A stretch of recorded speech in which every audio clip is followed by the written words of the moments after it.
Now Lawrence Stample, he is our Florida State analyst, and he is a business owner right here in Duval. Nile, I know you made the trip this weekend. Thoughts on another dominant effort against a subpar team, but we've seen big-time programs over the years play to the level of competition. Agreed, and they struggle, especially when it comes to the little things when it comes to these games. So I was happy with what I saw. There was definitely some stuff to clean up that I think we could have done a little bit better at, but it's all things that we can fix in the film room. So let's get those things fixed and squared away. But I was happy with the effort that we saw, and it was a great showing. Micah Danzy, what's going on here now? I mean, what a weapon he has already been, but what could be moving forward. Yeah, and what's the most interesting part about Micahi Danzy is that it doesn't always translate, right? Being a track star doesn't always kind of correlate to being like an elite wide receiver. And it's really cool to see because Gus has been able to get him in some opportunities for him to really be able to use his speed. But the catch that he had during Kent State has really kind of changed his trajectory as far as when it comes to being an elite receiver in this league. I think there's an opportunity there. Though it was Kent State, I think it was still a really good catch contested that we could hopefully see some more going on into the future with. Yeah, Florida State's had some world-class guys over the years. I can go back to Philip Riley in the mid-'90s, but they didn't make plays like we saw here with Danzy. And, we've seen him on the reverses. That's something that you get week to week, the 64-yard touchdown run, Nile, but receptions of 65 yards and 47 yards using his athleticism, his speed, and also his ups. Yeah, it's crazy. So when you're watching this Alabama game, so he had this reverse and he came over and it looked like a lot of the Alabama players got kind of dogged for loafing and whatever, but there was a few players that were close. When you're playing defense, it's all about reactions. You are not making real conscious decisions. Your body does it on purpose, right? Because you've been practicing it over and over. Micahi Danzy's speed was so fast that the players felt close, but they never triggered. Their bodies never triggered to actually hit him because he was moving so quickly. It is a really crazy speed that we're seeing out of this guy. I'm excited for Gus to be able to play with him and be able to have some opportunities to get him in space. I think the only, not concern, but what you're looking for right now is they haven't had an opportunity because they've been so dominant in these last two games to really consistently go to their playmakers. It seemed like they really wanted to showcase Gavin Sawchuk on Saturday, that he is the premier back with Roydale Williams, out, and we'll see if he's able to go coming up on Friday night. What do you make? Again, you look at their leading rushers, it's Danzy. Then it's Castellanos. And then it's, your fifth string back here out of Fleming Island in Singleton. It's not the top three running backs that most rosters across the country have as their leading rusher. So one thing, and obviously, I think one thing that you're going to see a little bit more of is that situation. So if we're coming into the season and we have a couple teams that aren't really great, we want to try to get our young guys up. We have guys in the stable that have consistent playing time at big universities. There's really no reason to show and have them be in a situation of getting injuries or anything like that since they've already proven themselves. The lights are not too bright and it's been shown. So if the lights aren't too bright, let's get our young guys in there. Let's see who else we can help continue to stack this stable because our guys are showing up when it comes to this Friday night game. Now Lawrence Stample, our Florida State analyst, joining us. Florida State, a big winner against Kent State, 66-10. Ranked 8th in America, 3-0, but a big challenge coming up Friday night against Virginia. Where are you 3 games in with Gus Malzahn? I love it. So it's crazy to think about that fact that Gus was kind of over it. Like he was like, listen, I want to retire. I want to kind of push out and get out of this game. And due to the relationship that Norvell has with him at Memphis, he was able to call him up on a personal level, right? And say, hey, how about you just come and coordinate? Like, I don't need you to do all the extra stuff. I just need you to coordinate.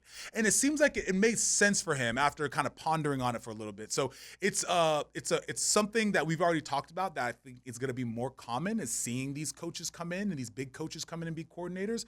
But it was awesome for Norvell to be able to kind of pull back into a relationship that he had and be able to get such a huge asset for Florida State right now. Tony White's defense, they haven't allowed a rushing touchdown all year. He had to address the UCLA rumors. He's a UCLA alum. What have you seen so far that you like with Tony White? It's been, I think his game planning has been interesting. This last game against Kent State, he really didn't show any much looks. Like, we really ran a regular base front. Sometimes we ran a little bit of three, but more or less we were in base. He didn't really want to show much. He really wanted to see what it was, at least in my perspective. He wanted to see what players can just be disciplined. Because it's hard to be disciplined when it comes to all the different variables and having his guys move around and showing these blitz and stunting and stuff, because there's so much going on. And he knows the ones can do it, but there's no reason to do that. Let's see if our guys that are coming in as backups can show their discipline and be able to get after it. Let's see if you can make plays on a regular base. All right, a lot on the line here Friday night. They're basically a touchdown, maybe a touchdown in a hook favorite on a Friday night in Charlottesville. This is a very good offensive football team. So it's your first game away from home, and then you have they're staring at you, prime time, 7:30 at night, a week away, your huge rival Miami. Another mental test first for Florida State against Virginia. Yeah, it's one thing that this team is it's so different, because last year was a lot of obviously hopes and dreams. We're hoping that things can work, But this year, when you have players like Deuce, when you have players like Thomas Castellanos, who's obviously been speaking from the beginning since the time he got here, when you have those type of players and you have these established Earl Littles, these leaders that kind of command from the top down, it is really difficult to say that we're not going to be ready. Right? It's very difficult to think that. So when you have those on top of talent like Tony White and a Gus Malzahn, it's really hard to think that we're not going to be prepared. So I'm not really worried, though their offense does look good, though their defense has some elite stats that they've been putting up. I think that when it comes to the leadership and the foundation that we've been able to build so far, the climb is climbing. Yeah.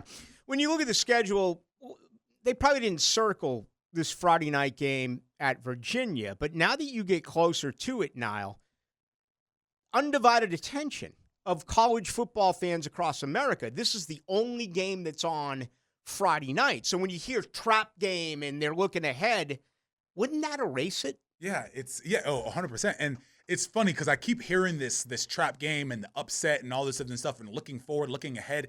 It is really difficult to look ahead. It is possible, but it's very difficult. You have these coaches that it is their job to scout. When you come in, the scout team, the players that are scout team are the actual players that we are playing. Their names, we're using them. We get to know who they are. We get to know where they're from, everything about these players. It is all that we are breathing for that week. And it is the coaching staff's a job to make sure that it's happening. So when it comes to looking ahead and looking to the next thing, it is really unlikely. Sometimes when that does happen, the other team just came more ready and more prepared to play. But at the end of the day, when it comes to a big university like Florida State, there is no looking ahead. It is the game that is directly in front of you. I was at Doak Campbell Stadium as well on Saturday, and Thomas Castellanos lips off the field. It really took the breath out of everyone who was there.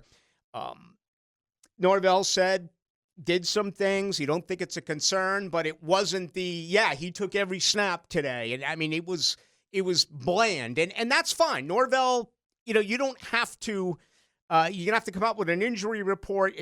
Coming up here, it's the first conference game. So that'll be beginning tomorrow, I believe, or maybe Thursday in college football, since this is year one with the ACC.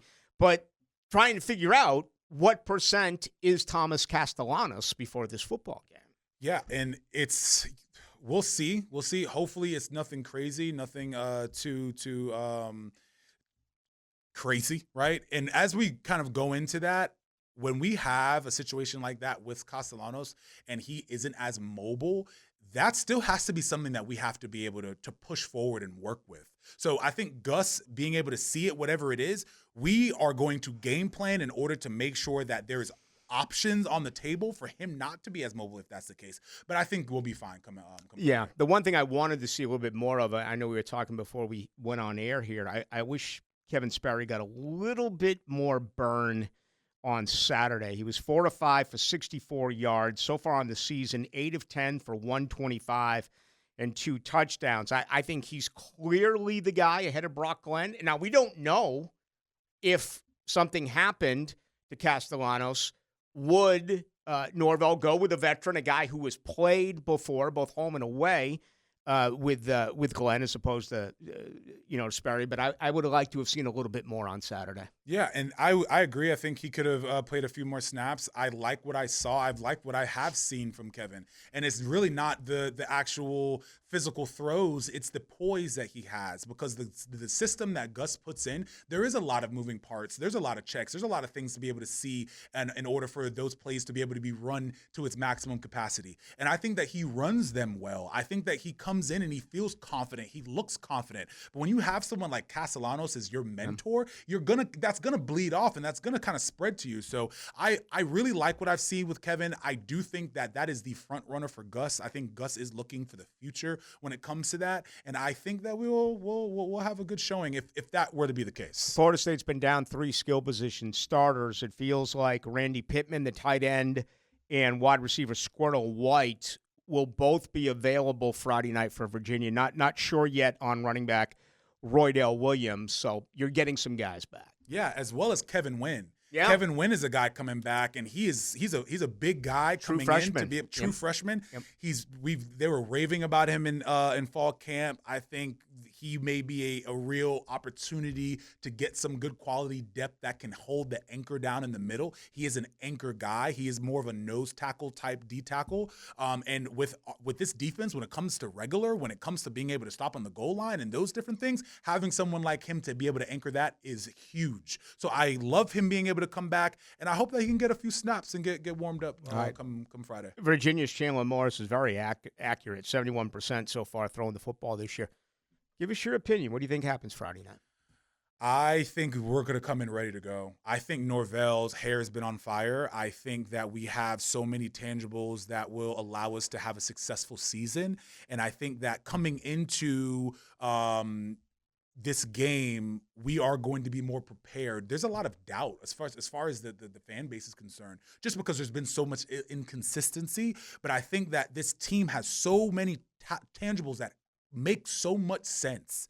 So we'll see what goes on, but they're going to have to prove and be able to push and prove it to everyone that they belong to be in the top 10. No doubt. Florida State's our analyst, former Florida State Seminole, now Lawrence Stample, of course, won a national title with Florida State, also played defensive line with the Cleveland Browns, and he's a business owner, NLS Cleaning. Tell us what's the latest, what's going on. Yeah, it is, as we're coming into the end of the summer, it's starting to cool down. People are starting to use their spaces.